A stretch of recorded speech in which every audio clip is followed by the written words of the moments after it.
कहानी की शुरुआत तिब्बत के बड़े बड़े बर्फीले पहाड़ों से शुरू होती है। यहाँ आज दो गोरे धीरे धीरे आगे बढ़ रहे थे। इन लोगों को किसी ने बताया था कि तिब्बती पहाड़ों में हिम मानव रहता है और ये लोग उसे ही ढूंढने यहाँ आए थे। दोनों धीरे धीरे आगे बढ़ रहे थे और इसी बीच उन्हें एक लड़की की चीख सुनाई देती है। सफेद कपड़ों वाला गैरी चीख सुनकर डर गया था। उसे लगा कि हिम मानव उनके आस पास ही है, इसलिए वो डर कर एक तरफ भागने लगा। उसका साथी सैम उसे रोकने की कोशिश करता है, मगर उसे गैरी कहीं नजर नहीं आता। सैम भी हैरान था कि गैरी गायब कैसे हो गया। गैरी के गायब होने के बाद सैम अकेला ही आगे बढ़ने लगा। वो 2 दिनों तक लगातार चलता रहता है क्योंकि बर्फीले तूफानों के कारण वो रास्ता भटक गया था। 2 दिन लगातार चलने से उसकी हालत खराब हो गई थी। वो भूख प्यास से भी परेशान हो गया था। इसी बीच उसे एक गुफा में रोशनी दिखती है, जिसके बाद वो गुफा की तरफ चलने लगता है। वो जैसे ही गुफा में आता है तो मीरा नाम की लड़की उसके सामने आती है। सैम मीरा से मदद मांगता है। मीरा उससे कहती है कि ये पवित्र गुफा है और यहाँ सबकी मदद की जाती है।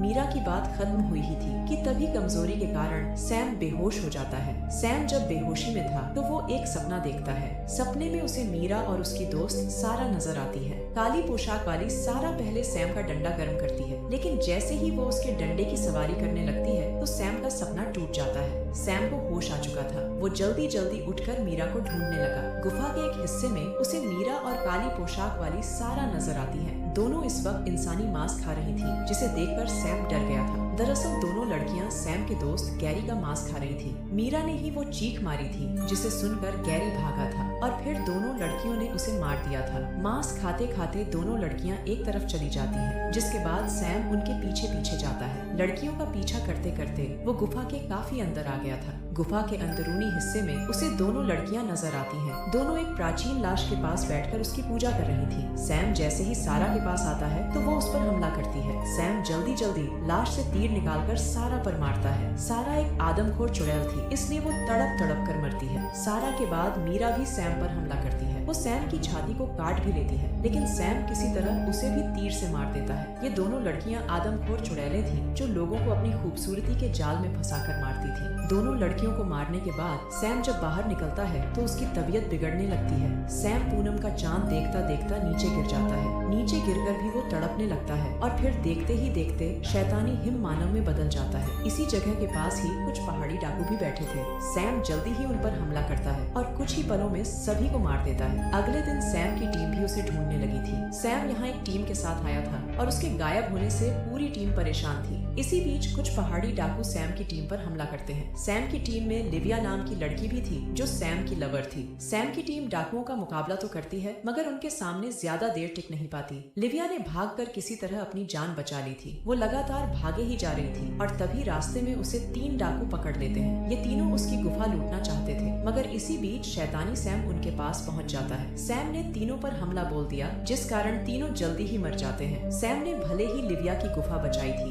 लेकिन लिविया उसका शैतानी रूप देखकर इतना डर गई थी कि वो बेहोश ही हो जाती है। कुछ देर बाद सैम अपने पुराने रूप में लौट आया था और उसी पल लिविया को भी होश आ गया था। सैम जल्दी जल्दी उठकर लिविया को ढूंढने लगा और कुछ ही देर बाद वो लिविया तक पहुंच भी जाता है। लिविया उसे सब बताती है कि हमारी टीम पर पहाड़ी डाकुओं ने हमला कर दिया था। उन्होंने सभी को मार दिया, लेकिन मैं किसी तरह भागकर बच गई। लिविया की पूरी बात सुनकर दोनों एक तरफ बढ़ने लगे। दोनों जल्दी जल्दी पहाड़ों से निकलकर अपने घर लौटना चाहते थे। अब कहानी में हमें डाकुओं के सरदार जीवो का घर दिखाया जाता है। जीवो काफी समय से एक बीमारी से पीड़ित था, जिस कारण उसकी पीठ पर काफी जख्म थे। उसकी प्रेमिका का नाम डॉक्टर नीलिया था, इसलिए वो ही उसके जख्मों का इलाज कर रही थी। दोनों के पास एक डाकू आकर कहता है कि हमने आज कुछ लड़कियों को उठाया है और हमने उन्हें जेल में डाल दिया है। उसकी बात सुनकर नीलिया उसे समझाती है कि हमें उन लड़कियों का ख्याल रखना होगा, क्योंकि उनकी वजह से ही जीवो के जख्म ठीक हो सकते हैं। उधर लिविया और सैम को एक घर दिखाई देता है, जिसके बाद वो दोनों घर की तरफ बढ़ने लगते हैं। सैम लिविया को बाहर रोककर जैसे ही घर में जाता है तो एक आदमी लिविया को पकड़ने की कोशिश करता है। लिविया भागने के चक्कर में एक पत्थर से टकरा जाती है। सैम जल्दी जल्दी बाहर आकर आदमी को मारने लगता है कि तभी एक बाबा उसे रोक देता है। बाबा उसे समझाता है कि ये एक पागल आदमी है। बाबा की बात सुनकर सैम रुक गया, जिसके बाद बाबा लिविया को देखने लगता है। कुछ देर बाद दोनों बाबा के घर में थे। लिविया अभी भी बेहोश थी और इसी बीच बाबा सैम को बताता है कि यहाँ डाकुओं का बहुत खौफ है, क्योंकि उनका सरदार बेहद जालिम है। बाबा सैम को डाकुओं के बारे में पता ही रहा था कि इसी बीच उसकी नजर सैम की जख्मी छाती पर पड़ती है। बाबा समझ गया कि सैम को चुड़ैलों ने काटा है, इसलिए वो हिमानों में बदलता होगा। वो सैम को बताता बताता है कि तुम्हारा इलाज जादुई फूल ही कर सकता है। तुम्हें वो फूल एक लड़की के खून के साथ ही लेना होगा, तभी तुम ठीक हो पाओगे। सैम फूल के बारे में पूछता है तो बाबा बताता है कि वो जादुई फूल पहाड़ियों पर ही मिलेगा।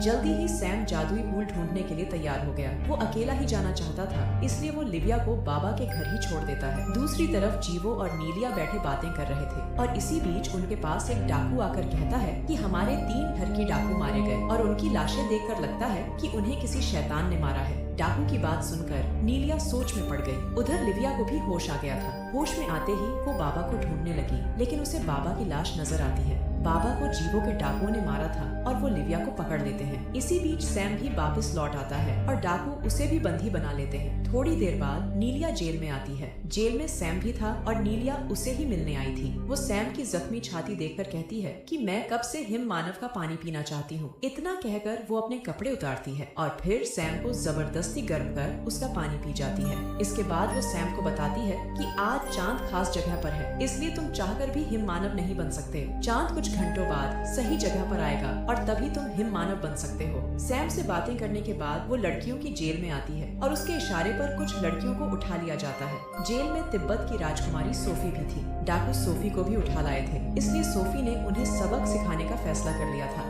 जल्दी ही नीलिया एक लड़की की पीठ चीरने लगी। वो ये सब कुछ सैम के सामने ही कर रही थी ताकि सैम उससे डर जाए और उसका गुलाम बन जाए। लड़की की पीठ चीरने के बाद नीलिया उसकी स्किन को जीवो की पीठ पर रखती है। नीलिया का मानना था कि जीवो के जख्म जवान लड़कियों की स्किन से ही ठीक होंगे, इसलिए वो लड़कियों को उठवाती थी। उधर लिविया ने अपना छुपाया हुआ चाकू निकाल लिया था, मगर सोफी उससे जबरदस्ती चाकू छीन लेती है। इसके बाद सोफी के कहने पर एक लड़की गार्ड को बुलाती है। गार्ड दरवाजा खोलकर जैसे ही अंदर आता है तो सोफी उसे चाकू से मार देती है। इसके बाद सभी लड़कियां बाहर भागती हैं, जबकि लिविया ने फिर से अपना चाकू उठा लिया था। जल्दी ही लिविया सैम के पास पहुंच गई। वो जल्दी जेल का दरवाजा खोलकर सैम को आजाद करती है। दोनों जैसे ही बाहर निकलने लगते हैं तो एक डाकू उन्हें रोकने की कोशिश करता है। दोनों के बीच जोरदार लड़ाई होती है और सैम डाकू को मार देता है। दूसरी तरफ सोफी की टीम नीलिया के पास पहुंच गई थी और वो सभी नीलिया को दबोचकर उसे भी जान